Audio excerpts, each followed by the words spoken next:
네, 제주의 한 여관에서 고독사한 것으로 추정되는 70대 남성의 시신이 5년이 지난 다음 백골 상태로 발견돼 충격을 주고 있는데요. 복지급여는 꼬박꼬박 계좌로 들어갔지만 기초생활수급 대상에서 제외되면서 관리의 사각지대에 놓였습니다. 김항섭 기자입니다.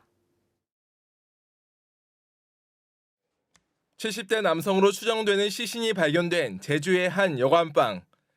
방 안에는 달력과 각종 의약품을 비롯해 신발과 옷가지 등 고인이 생활했던 흔적들이 고스란히 남아 있습니다. 경찰은 이 남성이 숨진 지 5년 정도 된 것으로 보고 있는데 같은 여관에 거주하는 사람들도 이 같은 사실을 몰랐다고 합니다. 여관은 폐업 신고를 하지 않았지만 5년 전부터 영업이 중단됐고 전기와 수도 공급이 끊긴 상태에서 몇몇이 무단 거주하는 것으로 알려졌습니다. 사람도 몰라요. 나 그런 사람 보지도 못했어요. 이런 데 누가 왜 살겠어요. 숨진 남성은 지난 2019년 2월 주민센터와 통화를 한 이후 연락이 끊겼고 2019년 3월 이후 진료 기록이 없는 상황. 2020년 8월에는 기초생활수급 대상에서 제외됐고 2022년 12월 주민등록이 말소되면서 다음 달 기초연금 지급까지 중단됐습니다. 주민센터에서도 지난 2020년 1월부터 10여 차례 방문했지만 생존 여부를 확인할 수 없었습니다. 여관 관리인이 연락이 닿지 않았고 범죄 연관성 등을 확인할 수 없어 문을 강제로 열 수 없었기 때문입니다. 산다고 해서 중지가 되신 분인데 경찰 신고해서 될 사항이 아닌 것 같더라고요. 국민기초생활보장 사업 안내 지침에 따라 기초생활수급자는 3개월 이상 연락이 안 되면 급여 지급이 중단되고 6개월 이상 연락이 끊기면 대상자에서 제외됩니다. 때문에 지난 4월 기초수급 대상자 전수조사에서도 빠졌습니다. 수급자 관리 같은 경우에도 중지가 돼버리면 이제 관리가 안 되는 거예요. 인지만 되면은 뭐든지 다 합니다. 도와주려고 하고. 고인의 계좌에는 400만 원 남짓의 돈이 남아 있었습니다. 여관방에서 숨진 이후에도 생활보장급여와 기초연금은 3년 가까이 꼬박꼬박 계좌로 이체됐는데 정작 고인에게 필요했던 건 5년 넘게 끊긴 사람의 손길이었습니다. MBC 뉴스 김항섭입니다. 일본이 후쿠시마 원전 오염수를 방류한 지 내일이면 1년이 되는데요. 불안과 우려는 많이 누그러졌지만 오염수의 영향이 어떤 방식으로 나타날지 알 수 없는 데다 일본이 30년 동안 방류하겠다고 밝혀 안심하기엔 이르다는 지적도 나옵니다. 이소현 기자입니다. 연구원들이 시장에서 채취한 수산물 시료를 측정기에 넣습니다. 방사성 물질인 세슘과 요오드, 삼중수소 수치를 측정하는 겁니다. 제주에서는 세계기관에서 지난해부터 생산과 유통 단계의 수산물을 수거해 1,900여 건의 방사능 검사를 실시했는데 현재까지는 모두 적합한 것으로 나왔습니다. 장기간 이렇게 검사했는데 쭉 수치적으로는 변함이 없고요. 작년부터 삼중수소를 이제 검사를 시작했습니다만 삼중수소도 지금 수치상으로 증가되는 요인은 없습니다. 일본이 후쿠시마 원전 오염수를 방류한 지 어느덧 1년째. 수산물 시장 타격은 우려했던 것만큼 크지는 않아 보였습니다. 냉동갈치 10kg 가격은 지난달 평균 22만 6천 원으로 1년 전 같은 기간보다 10.7% 올랐고 위판 실적은 3,821톤으로 15% 줄었습니다. 다만 경기 침체에 따른 소비 위축과 어획량 감소가 심해 판매 가격 변화만으로는 오염수 방류 영향을 파악하기는 쉽지 않았습니다. 지금 소비자들이 경기가 이렇게 부진에 의해 가지고 지금 구매를 꺼리다 보니까 오히려 이게 더 지금 저희로서는 타격이 좀 큰 편입니다. 지금. 소비자들의 반응도 시간이 지나면서 누그러졌고 소비 급감과 사재기도 사라졌습니다. 1년 정도 지나니까 또 괜찮은 것 같기도 하고 많이 무뎌져서 실은 어제도 생선구이 맛있게 먹고 오늘도 포장해서 좀 주변 사람들 선물해 주려고요. 하지만 오염수 영향이 천천히 진행되는 만큼 어민들은 불안해하며 수산물 이력제 확대 등 국민들이 신뢰할 수 있는 소비 환경이 하루빨리 만들어지길 바라고 있습니다. 정부에서 적극적으로 홍보를 해주시고 아니면 뭐 수산물 이력제 같은 거를 정확하게 꼼꼼하게 잘 이렇게 해주셔서 국민들을 안심해서 이제 수산물을 먹을 수 있게끔 해주셨으면 고맙겠습니다. 도내 검사 기관 3곳 가운데 2곳에서 올해부터 삼중수소 측정 장비 2대를 추가 운영하고 있지만 여전히 인력이 부족한 상황입니다.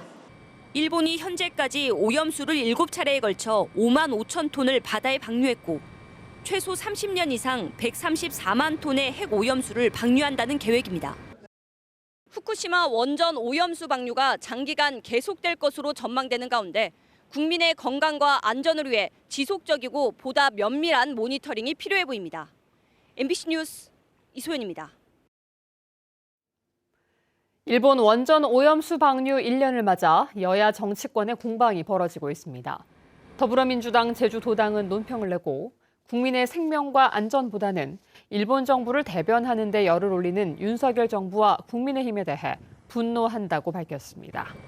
위성곤 의원도 논평을 통해 일본 원전 오염수 방류는 폐기물의 해양 투기를 금지한 런던 의정서 위반이라며 국민의힘은 혹세 무민을 중단하고 사과하라고 촉구했습니다. 한편 국민의힘 제주도당은 19일 낸 논평에서 더불어민주당이 지난해 오염수 방출로 제주도민이 다 죽는다며 공포 마케팅을 했다고 비판하고 사과를 촉구했습니다.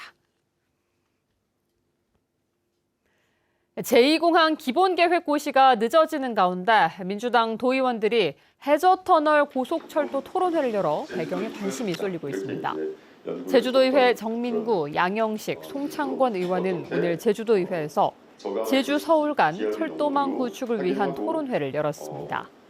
토론회에 고속철도 구축이 항공기 지연 결항과 좌석난을 해결할 수 있다는 기대와 막대한 공사비, 제주 정체성 상실 등 우려도 함께 제기됐습니다.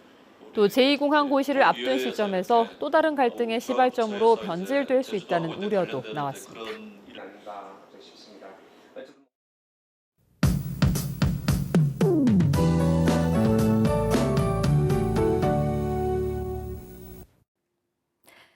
오늘도 찜질방을 방불케 하는 폭염이 이어졌는데요. 주말에도 찜통 더위가 계속되겠습니다. 현재 제주 산지를 제외하고 폭염특보가 내려진 가운데 해안 지역은 폭염경보가 발효 중입니다. 습도가 높아서 한낮 체감온도가 35도까지 오르겠습니다. 강한 열기에 대기가 불안정해지면서 내일 오후에는 소나기도 내리겠는데요. 한라산과 서쪽 지역을 중심으로 5에서 40mm가 내리겠습니다. 일요일은 맑은 날씨를 보이다가 기압골의 영향으로 오후부터 비가 내릴 것으로 예상됩니다. 내일도 구름 낀 가운데 하늘은 맑겠습니다. 햇볕이 강해서 강한 자외선에 유의하시기 바랍니다. 오늘 밤 해안 지역은 열대야가 나타나겠는데요. 내일 아침 기온 보시면 북부와 남부 지역 27도, 서부 지역 26도, 동부 지역 25도로 시작하겠고요. 내일 한낮 최고 기온은 남부와 동부 지역이 33도까지 오르겠습니다. 북부 지역 32도, 서부 지역 31도, 한라산 성판악은 26도 안팎이 예상됩니다. 주말에도 해안으로 강한 너울이 밀려와서 물놀이 안전사고에 유의하시기 바랍니다. 일요일 오후에 시작된 비는 다음 주 월요일까지 내리겠고요. 현재 일본으로 향하고 있는 제10호 태풍 산산의 간접 영향으로 다음 주에 비가 더 내릴 가능성이 있습니다. 기상정보였습니다. 고수온으로 피해를 입고 있는 육상 양식장에 긴급 재난관리기금이 지원됩니다. 제주도는 고수온 현상이 지속되면서 넙치 양식장의 피해가 확산됨에 따라 긴급 재난관리기금을 투입해 양식수산물 재해보험에 가입한 93군데에 액화산소 구입비로 11억 1,500만 원을 지원하기로 했습니다. 고수온이 지속되면 바닷물의 용존산소가 줄어들어 넙치들이 폐사하는 것을 막기 위해 다량의 액화산소를 투입하고 있습니다. 경기도 부천에서 7명이 숨진 호텔 화재와 관련해 제주에서도 숙박시설에 대한 안전점검이 이뤄집니다. 제주도 소방안전본부는 도내 숙박시설 등을 중점관리 대상으로 지정하고 불시 안전점검을 벌이기로 했습니다. 이번 점검에서는 스프링클러와 소방펌프 등 소방시설이 정상 작동하는지를 중점적으로 살필 예정입니다. 한편 소방당국이 지난 6월부터 숙박시설 70여 곳을 불시 점검한 결과 40여 곳에서 시설 불량이 확인됐습니다. 제주에서 다이빙을 하다 다치는 사고가 또 일어났습니다. 제주소방안전본부에 따르면 어제 오전 11시 반쯤 서귀포시 표선해수욕장에서 다이빙을 한 30대 남성이 머리를 크게 다쳐 병원으로 옮겨졌습니다.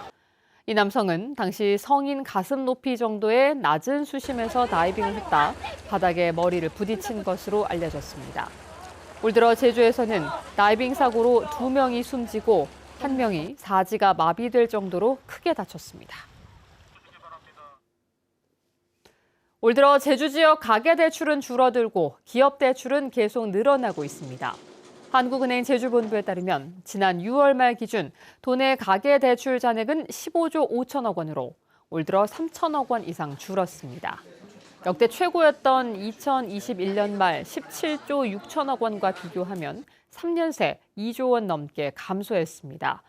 하지만 경기 침체 장기화로 경영난을 겪는 기업들이 늘면서 기업 대출 잔액은 지난 6월 말 기준 20조 3천억 원으로 지난해 9월 처음 20조 원을 돌파한 이후 증가세를 이어가고 있습니다. 뉴스데스크 제주였습니다. 시청해주신 여러분 고맙습니다.